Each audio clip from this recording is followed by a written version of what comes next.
As always, we want to say thanks to the people for clicking on zsportslounge.com, the 1.5 million listeners, and the military bases stationed all over this planet that keep sending us emails and texts. We get a chance to go down to UNC Pembroke, talk a little football with Coach Pete Shinnick. Coach, thank you. Well, thanks for having me on. Always a pleasure to be with you guys. Absolutely. Since we've been covering for the last several years, our numbers keep going up. We got a lot of good positive text messages, and your program seems to be rolling pretty successfully. Well, we've had a very good start to the year. We are 4-1. And good things keep coming along. We had one setback against a very good Carson Newman team, but other than that, our guys have found a way to win each game. Yeah, Carson Newman's one of those programs that dominated in the NIA, dominated as a D3, and now they're still doing it in D2. And you guys played nip and tuck with them for most of the game. Well, we had it to 21-16 early in the fourth quarter, and could not get anything generated after that. Ended up, we scored one more time and they scored two more times to end up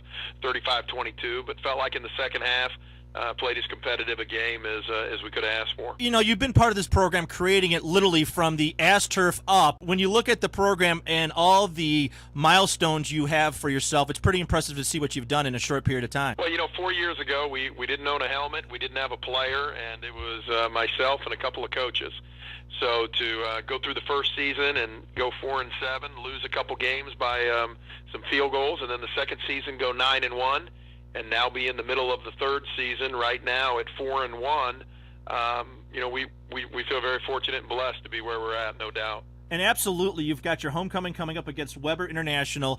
I imagine that the the fans, the students, and the alumni are pretty in a frenzy right now to see that game. Well, they are, and our people have been great. We've had great crowds for everything we've done, and homecoming will probably be our biggest crowd yet. They've got a lot of great festivities that obviously go along with that, but our people are looking forward to it. It's going to be a day game, which we normally play at night, so this will be a lot of fun for our guys and our university. Playing underneath the lights, and there is something special when the kids first step out, and I say kids, they're not kids, they're young men, step out on that field. They realize they're playing under the lights in college environment. For them, there's a lot of deer in the headlights when they see the crowds and they realize what they're doing. The seniors and the juniors that have come up in your program because they literally been born in your program, they probably help out a lot on maintaining, I guess, the emotions of a lot of the underclassmen. Well, it really is. It's a comfort level that comes with, okay, here we go. Great crowd, the crispness in the air, the lights are flat, all that type of thing. It's just an awareness from the older guys to say, just relax. Once you hit somebody, good things are going to happen. And, we're still a relatively young team. I think we got about 6 or 7 seniors this year and got about 30 juniors. But still, the majority of our team is, redshirt freshmen and true freshmen. So those older guys, definitely, it pays off to kind of calm down the other guys. Yeah, and I know that your staff and yourself have the mindset is that if they look on the teams that you have to play, is any of the players, I know the seniors probably aren't, but the freshmen are thinking playoffs. They're thinking we can sweep these guys. The seniors at maintaining the focus on, each quarter and each game instead of looking ahead. Well, I've done a good job, and that's really been, you've hit it on the head, what our coaches have spent a lot of time with also, just saying, one game at a time, because we can't fast forward this thing. We can't jump ahead. I think we match up very well with everybody left on the schedule, but you can only play them one at a time. No matter what you want to do, you still got to show up, on Saturday and play. And there's enough examples out there of, USC going up to Washington and getting bumped off, and, enough people not getting it done on Saturday to tell our guys, look, we got to be smart. Like you say, every play, every quarter, got to get it done. And our older guys do a very good job of reminding them of that. Well, I think the way you've mixed the team up, we spoke before I think 2 years ago, when you've made a decision to, sporadically spread out the scholarships to match them with academics, to make sure that every class that comes up, you have, instead of rebuilding, you're going to be reloading every single season.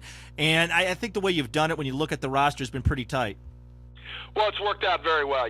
We talked to a bunch of different people who have started programs and said, okay, what's the best thing? And you didn't want to have a big turnaround, every year, because you went out and got a bunch of 2-year guys, for the first couple of years. And so I think from our first team that played, there's like 35 guys, still left from our first team.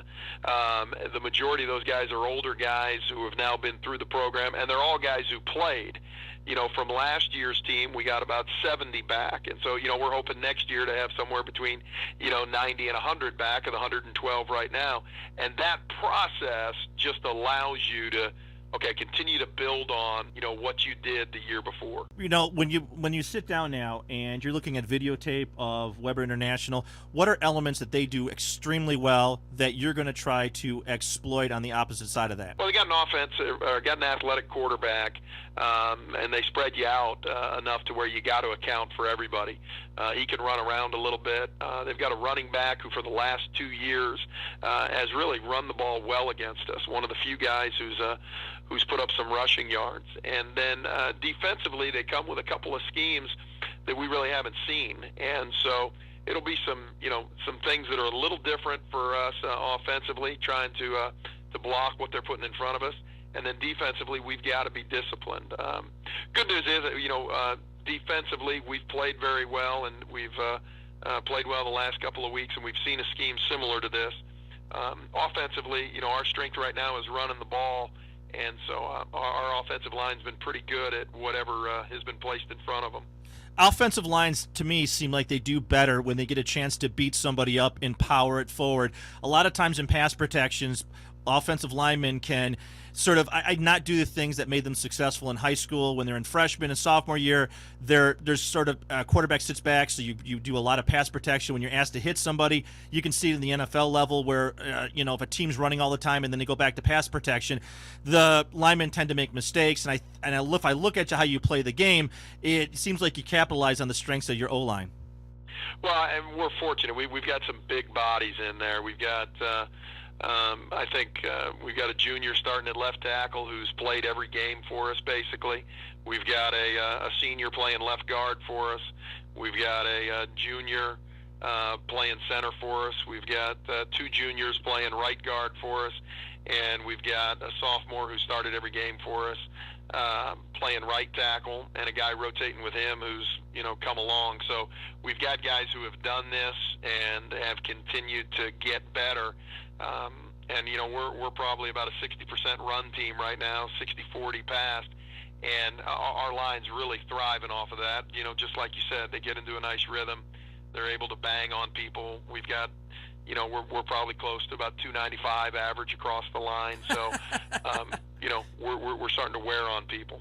Absolutely. Pete Shinnick from UNC Pembroke, thank you as always for showing up. We're obviously going to give you a call after the Concord because it's 2 games shy of going into the playoffs. Appreciate it. Look forward to it. Absolutely. We're off.